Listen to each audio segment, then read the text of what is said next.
Reka dusabe Pastor Hoze. Tuombe mchungaji Pastor Hoze adusomere mu gitabo cha Samueli wa mbere. Atasoma kitabu cha Samueli wa kwanza 17 fungo lake la 17 murongo waho wa 38 sura yake ya 38. Arasoma manukane ico gice cyose. Atasoma shuke kugera kuri 47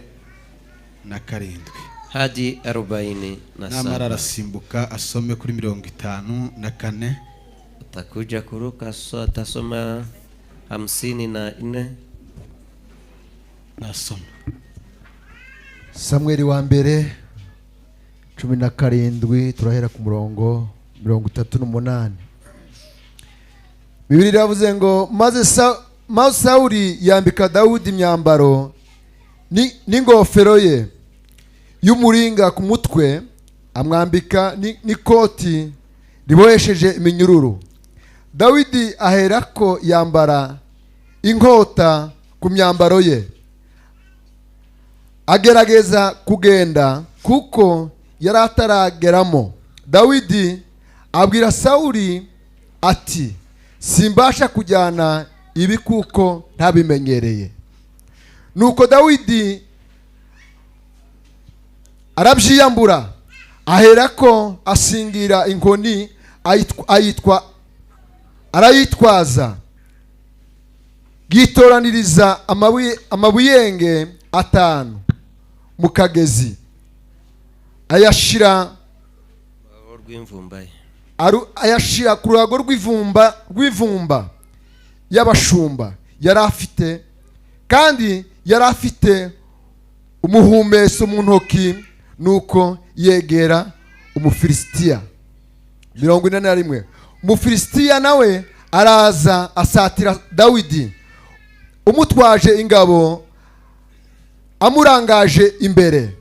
Umufilisitiya aza akebaguza, abona Dawidi aramusuzugura kuko yari umusore w'umugenda w'inzobe w'uburanga. Nuko Umufilisitiya abaza Dawidi ati, ko unteranye inkoni, mbese ugira ngo ndimbwa? Umufilisitiya aherako akwena Dawidi mu izina ry'Imana ze. Umufilisitiya abwira Dawidi ati, ngwino kubagire ibisiga byo mu kirere n'inyamaswa zo mu ishyamba. Dawidi abwira Umufilisitiya ati, wanteranye inkota n'ishumu n'agacumu, ariko nge nguteye mu izina ry'Uwiteka Nyiringabo, Imana y'ingabo za Isiraheli wasuzuguye.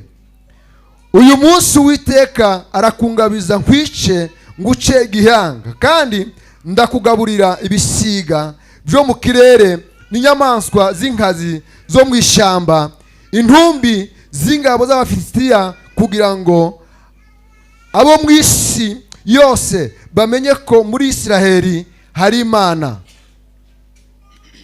kandi ngo iri teraniro ryose rimenye ko Uwiteka adakirisha inkota cyangwa icumu, kuko intambara ari y'Uwiteka kandi ari we uzabatugabiza.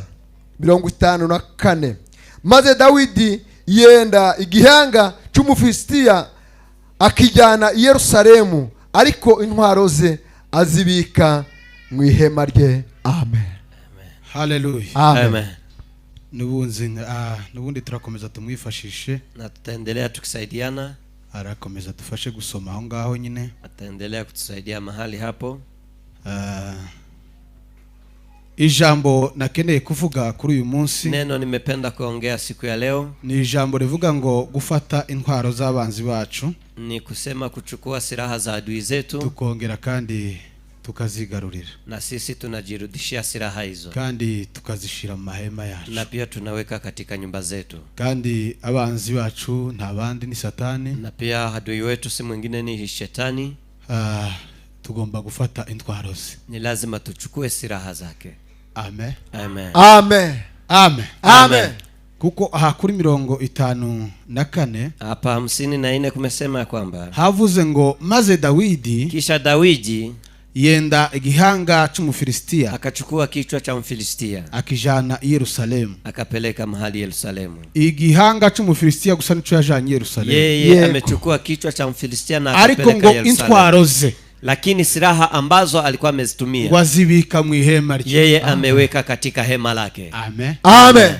niryo jambo nakuyemo. Ni neno hilo nimependa sana. Gufata intwaro z'abanzi bacu, Kuchukua silaha za adui tukazibikira twenyine, na sisi tunaweka katika akiba zetu wenyewe. amen Amen. izi ni inkuru za Dawidi. Hii ni habari ya Dawidi.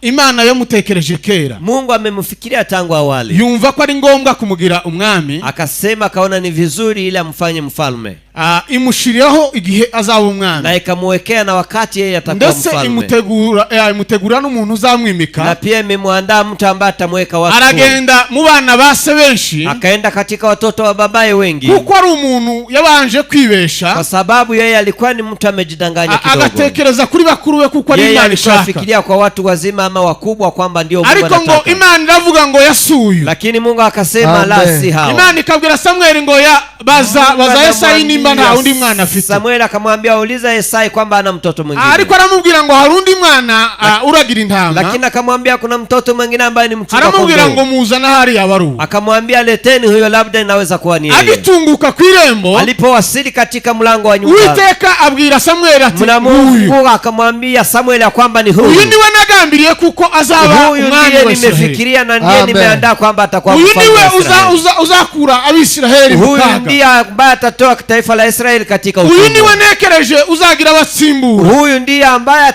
atawakomboa wengine. nuko aramusengera, Yeye pia akamwombea. amaze kumusengera igihe cyarageze, Pomwombea wakati ukafika, kimaze kugera cyagihe, wakati huo ulipofika, kuko ngo Abisiraheli bari bahanganye kwa n'Abafilistia, sababu Waisraeli walikuwa katika vita na taifa kandi la urwo rugamba Wafilistia, ntigwari rworoshe, na pia vita hivyo vilikuwa kali ndetse muri sana. urwo rugamba Dawidi yari afite bakuru be, Na pia katika vita hivyo wakubwa wa Daudi walikuwa katika ise ngo vita. abasha kubitekereza, aravuga ngo abana banje bari Lakini ku siku rugamba, moja babaye akafikiria kwamba watoto wangu wameenda vitani, nigute nshobora kumenya makuru, nitaweza baje kujua habari hizo? nigute nshobora kumenya abantu Je, iyo bagiye? nitajua habari gani ya mahali kuko wameenda? Kwamba Kandi ni wazima. Dawidi yari afite abandi bantu Na bavukana, pia Daudi alikuwa na watu wengine walikuwa hapa wamezaliwa kuko ku pamoja. rugamba nimba hari ariyo batatu, Kama kwa vita kulikuwa watatu, nanone Dawidi yari afite bakuru biwe bari kulikuwa aho wengine wakubwa walikuwa hapo karibu. ariko ngo Esayi ntiyigeze abizera, Lakini babaye hakuamini. yari azi Dawidi kuko yamutuma akagaruka kandi Alikuwa anajua kwamba Daudi ndiye ataenda na kufikisha ujumbe na pia kurudi kuko ari haraka, umuntu wari waramenyereye gutuma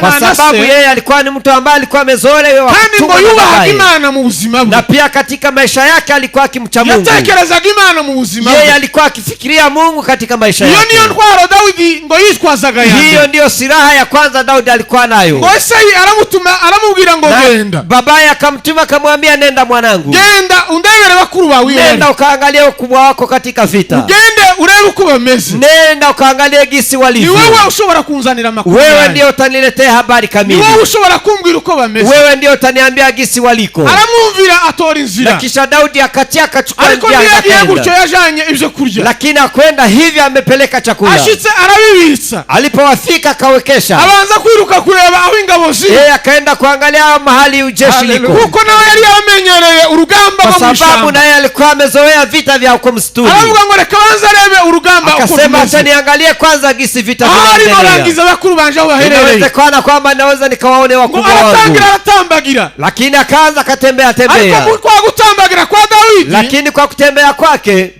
ngo arangiza Umufilistia, yeye amemuona Mfilistia, ngo aritokeza, na pia Mfilistia kuko akainuka, ngo iwe byari bimenyerewe, kwa sababu yeye alikuwa ni yari kawaida. afite iminsi 40 ahakandamiza Yeye ubwoko alikuwa bw'Imana. na siku 40 akiwatusi taifa la Israeli. Ayavuga ngo umuntu muri mwe niyihitemo gusa, Akasema ndani yenu kutoke mtu mmoja akuje cyangwa huku mwebwe kwangu. mutoranye umugabo umwe Na w'intwari pia nyinyi mtaleta mume mmoja shujaa kuja kugira ngo tupigane, aze turwane ili apate kuja tupigane mimi na yeye. nadutsinda twebwe Abafilisitiya Yeye shujaa tuzababagara wenu akitushinda sisi tutakuwa watumwa huko kwenu, kandi namwe nimutsinda muzababagara na kuba. pia mimi nikimshinda na nyinyi mtakuwa watumwa huko Ayo kwetu. magambo Dawidi arayumva. Na maneno hayo Daudi akasikia. Dawidi yumva biramutangaza. Daudi akashangaa katika moyo Wabonaho wake, ingabo ngo zirukankira mu myobo, akaona jeshi likakimbia katika abonaho shimo, intwari yarazi ko ziri ku na rugamba. hao ndio alikuwa anajua, hao ndio Babandi walikuwa mbise yamubwiye ngo naje kureba, wale baba yamwambia nenda abona ngo ukatazame. batangiye guhunga urugamba, Akaona wameanza kukimbia vita, abona ngo batangiye kugenda, akaona Amen. kuanza kujificha na abantu bose kujipenya, bitaza iyo mvugo na gusa. watu wote wakatishwa na sauti hiyo. Kandi Goliyati yari Na atarabegera, pia Goliath alikuwa umbali wao, yari imvugo gusa ivugira yeye kure, ilikuwa tu ni sauti, yari imvugo imeze nk'indari itontoma. ilikuwa ni sauti Ego. kama simba. Kandi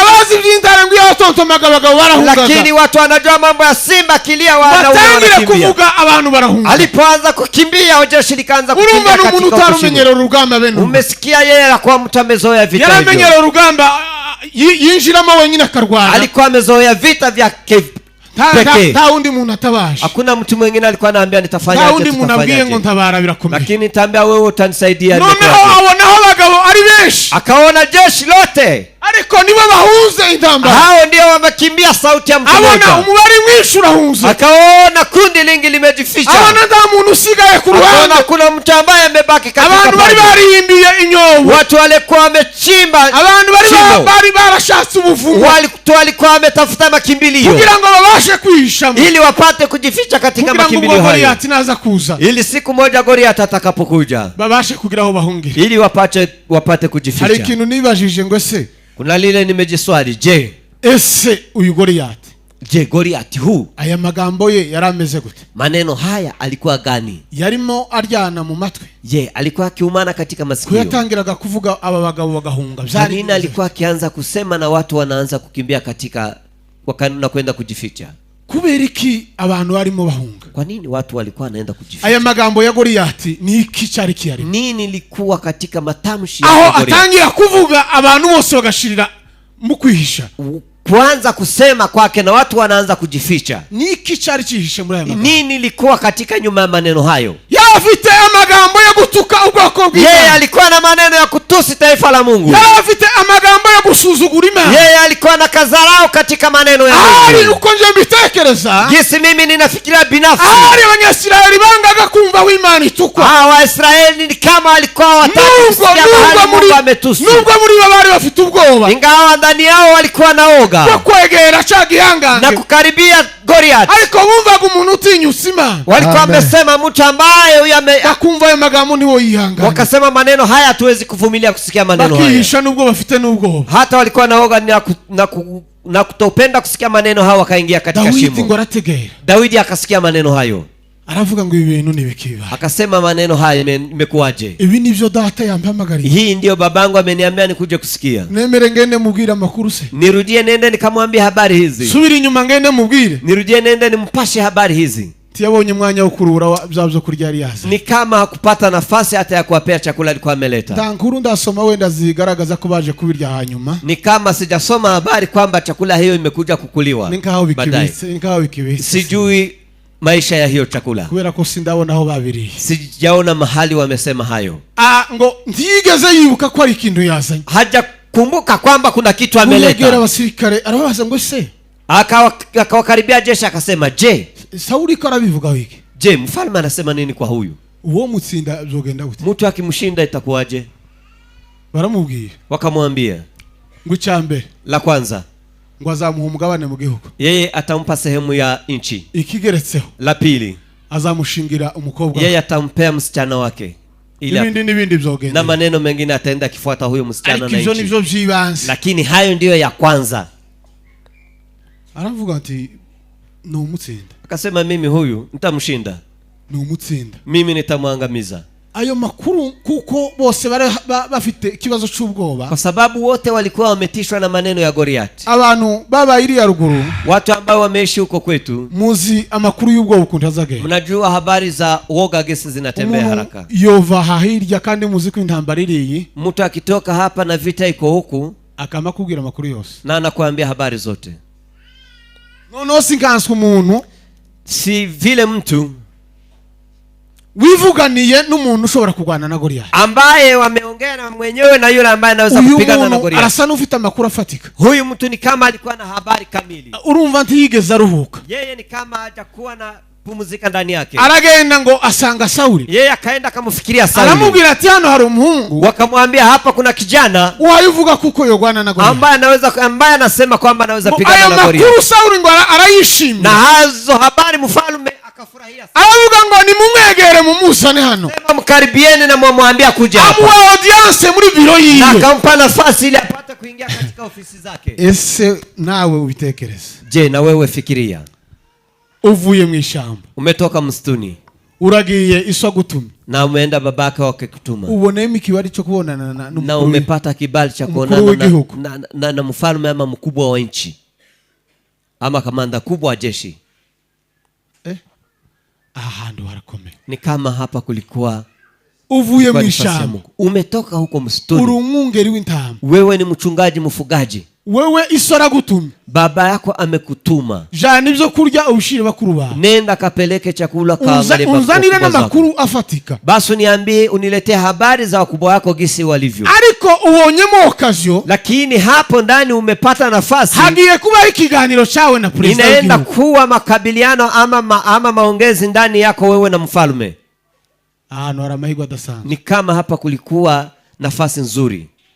baramutumiza, Wakamwambia kujeni. amaze gushika imbere ya Sauli, Alipofika mbele ya mfalme, Sauli ngo yamwitegereza akabona ni muto, Sauli akimtazama naona huyu mtoto ni mdogo. aramubwira ati se Akamsema, je, wabaye gute, imekuwaje? niki cyakubaye, Nini?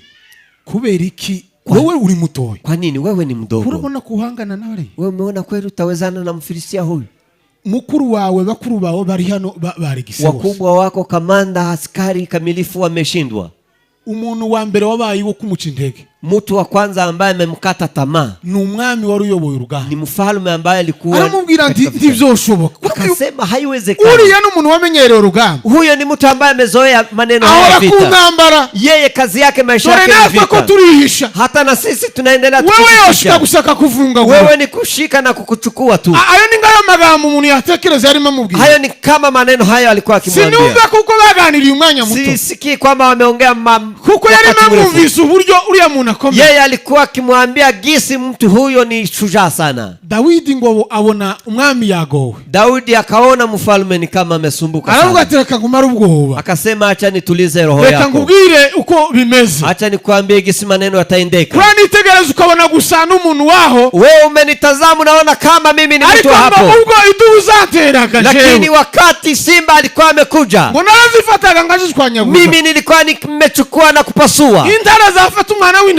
Simba akichukua mwana kondoo, kaziwambura, mimi nakuja na mnyang'anya mtoto wa kabasha kondoo. kuzica. Na pia mimi naua. None Sasa umufilisitiya Mfilistia huu udafite imana, yeye hana Mungu. utazi imigenzo yawe, Yeye hajui ntazi amri za amategeko Mungu. y'Imana yatanze, Hajui amri za Mungu ambaye amezitoa. yasomye Yeye Bibiliya, hajasoma Biblia. yigeze ayoborwa Yeye n'Imana, hajaongozwa na Roho Mtakatifu pia na ntavuka mu Mungu. muryango w'Abanyesirayeli. Yeye hajatoka katika familia ya taifa Uwo la ni Israeli. umbwira ngo aranzi, Huyo ndio unaniambia mimi niogope huyo? reka ubwoba, Akamwambia tulieni, acha woga. ikivu byivugiye, Kwa sababu umesema hayo, genda. nenda. Ariko za mpuhwe z'ubuvyeyi ziragaruka, Lakini hiyo amushiraho ikindi kintu akamwambia ataramenya, maneno mengine, kuko yari umuvyeyi, kwa sababu alikuwa ni yambura mzazi. imyambaro ngo arayimwambika, Akatoa vazi la vita amuhereza akamuvika. imyambaro y'icami Yeye y'intambara, akampea vazi la kifalme na pia atangira la vita. kumwambika Na imyambaro akaanza y'intambara, kumuvika na kumwambia gisi ngo amaze atavaa. kuyambara neza, amaze kwikwiza, Alipovana kabisa kabisa, ngo Dawidi ngo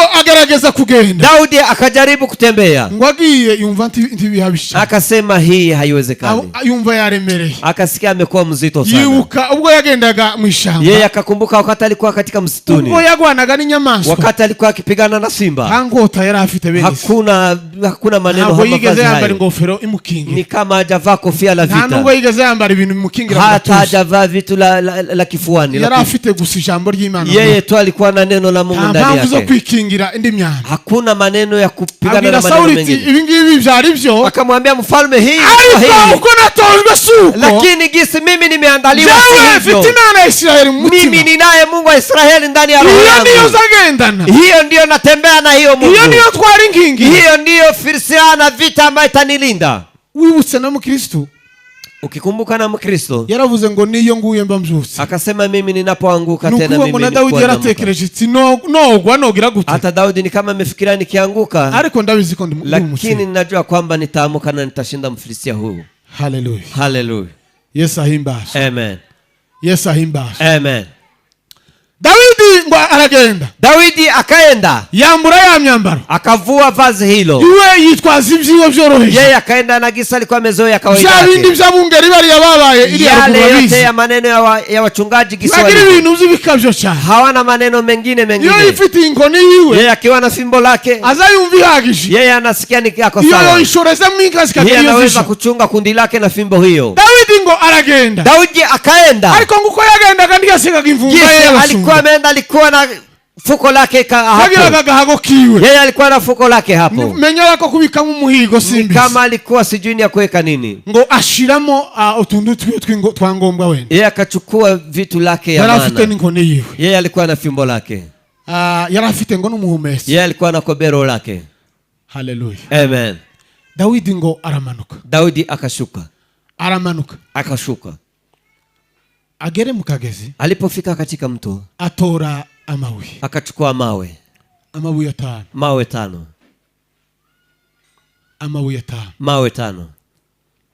ariko hakora rimwe, Lakini kumefanya kazi moja. ayandi ane nimba ari he, Mengine imane sijui mahali nanjye hapo. sindabimenya, Na mimi sijui mahali no hapo. kugira amatsiko gusa yaho abitse. Ni nani mkaendelea mkafanya utafiti mjue mahali Iyo niyo yaliyoka. ryakoze, Moja ndilo limefanya kazi. aratora. Akachukua hayo. Nasomye igitabo cha Bibiliya, Nimesoma Biblia. Bibiliya ijambo ry'Imana, Biblia neno la Mungu. irambwira ngo Ikaniambia Sauli nako Goliati ngo araza, akaja, kandi ngo yari ari kumwe n'ingabo imucunze, na pia alikuwa na jeshi karibu lake. iyo yasobanuye neza ko iyo ngabo ariyo iri imbere. Hiyo amesema kwamba jeshi lake la mulinda ndio liko nibaza mbele. uburyo ki Mimi nikafikiria gisi uyu muntu warimo uvuga ngo ntibahitemo umuntu umwe gusa, mimi nikafikiria huyu mtu alikuwa amesema warangize iwe ngo aze kuza, alipo yeye kuja azana n'ubundi umutwaje, akakuja na mwingine mwenye atamsaidia. kandi Bibiliya ijambo ry'Imana yavuze ngo niwe wari imbere, Na Biblia imesema na huyo ndiye alikuwa wa kwanza. ariko umugabo nawe yari afite nk'ubwoba, Ni kama huyu na yeye alikuwa naoga. yari afite ubwoba, Ni kama alikuwa naoga.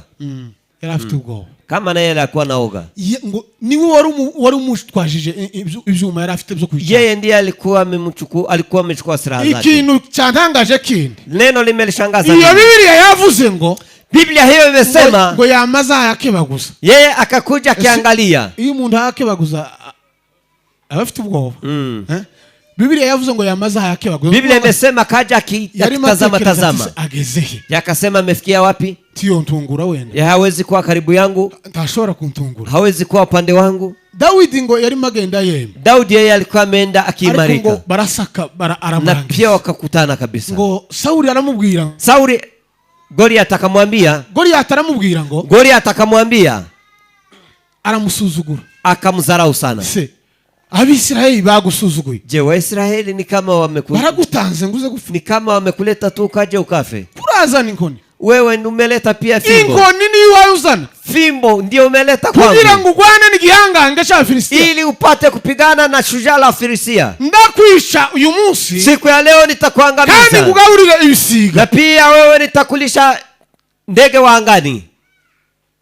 Arabivuga byose, Maneno hayo yote ibyari akatamka ku akasema. mutima arabivuga byose. Yale yote alikuwa ndani yake yote akatamka akasema. Ikintu kiza kintangaza, Na ambalo neno linarishangaza. intwari zikomeye Shujaa ambao ni wenye nguvu ziza zibanza zigatuza, hata ni kama kama wajali na maneno ambayo yanapita, zigasa ngaho zitazumva urusaku ni kama wasikii sauti na milio ya vitu vingine, ngaho batabumva imbunduko zazivuga, ni kama wasikie milio ya siragisi na lia. Ngo Dawidi kusanga banza rutuza, Daudi akakaa kwanza akapumzika kati. Goliath ngo avuga makuru, Goliath akasema habari zake zote, ukuntu ari bumwishi, akasema gisa tamuona uburyo abanyesirari bagiye kubakorera, akasema gisi taifa la Israeli avuga ya makuru yose ngo arayarangiza, habari hizo zote akatoa. Dawidi aramubwira ngo, Daudi akasema ngo wewe uteranye icyuma, wewe ukaja ukasema umeniletea mkuki, inkota zihambaye, wewe umekuja na mikuki, ariko njyewe sinaje nitwaje ivyo, mimi siwezi kwenda na hiyo, nzanye gusa izina ry'Imana ya Israeli, mimi nimeleta jina la Mungu wa Israeli, ya yindi wasusuguye, ile ambayo umelizalau, wisuzugurana n'ubwoko bwawe, na umelizalau pamoja na taifa lake. Yikorera muri ya mvumba yewe, yeye akaweka kagusa katika mfuko wake, yitorera ibuye, akachukua jiwe moja, ya ntwaro isa n'isuzuguritse, ambayo ilikuwa ni silaha za rau sana. Kumeza kumubwira ati wasuzuguye Imana ya Israeli, akasema umemwambia umezarau Mungu wa Israeli, wisuzugurana n'ubwoko bwawe, umezarau pamoja na taifa la Israeli. Jewe ndagutera muri iryo zina, lakini mimi nitakupiga katika jina hilo. Jewe sinigera ngutera nka Dawidi, mimi sikupigi katika kama uriya mwene Yesaya, mui mtoto wa Isaya, ntabwo ngutera mu izina rya Yesaya, mimi sikupigi katika jina la Yesaya, nagutera mu izina ry'Imana ya Israeli, mimi nitakupiga katika jina la Bwana wa Israeli, ile ambayo umezarau. Amen. Amen. Hallelujah. Hallelujah. Hallelujah. Hallelujah. Dawidi ngo arekura ibuye, Daudi akaachilia jiwe lake, ngo riragenda, na likaenda liyobogwa na Yamani, likaongozwa na Mungu, ligera kuri Goliath, likafika katika kichwa cha Goliath, limukoraho, likamgusa, araryama, yeye akafa. Amen. Amen. Umva ahantu turi burangirize, sikia mahali tunapotamatishia. Havuze ngo, kumesema kwamba maze Dawidi, kisha Dawidi yenda igihanga cye, yeye akachukua kichwa chake cy'Umufilistia, kichwa cha Filistia, cha Goliath, kichwa cha Goliath. kandi noneho na pia Dawidi ntangota yari yajanye, Dawidi hakuwa ameenda na panga, tambugita yari afite, hakuna mkuki alikuwa ameenda nayo. Ikintu cha mbere yabanje gukora, neno la kwanza ambalo amelifanya, afata inkota y'umwanzi we, yeye akachukua silaha ya adui, niyo yicishije mugenzi we, hiyo ndiyo imemkata kichwa. Inkota yazanye kwica Dawidi, silaha ambayo ameleta ni ya kuangamiza Daudi, iyo niyo yamuhitanye, hiyo ndiyo imemwangamiza, iyo niyo yamuhitanye, hiyo ndiyo imemwangamiza. maze Dawidi ngo afata igihanga cye, kisha Dawidi akachukua kichwa chake, ngo akijana ngo Yerusalemu, yeye akapeleka Yerusalemu, aja kucereka abantu bose, akaenda kuwaonesha watu wote. Abantu bavuze ngo Dawidi yishe inzovu, mahali wamesema Daudi ameua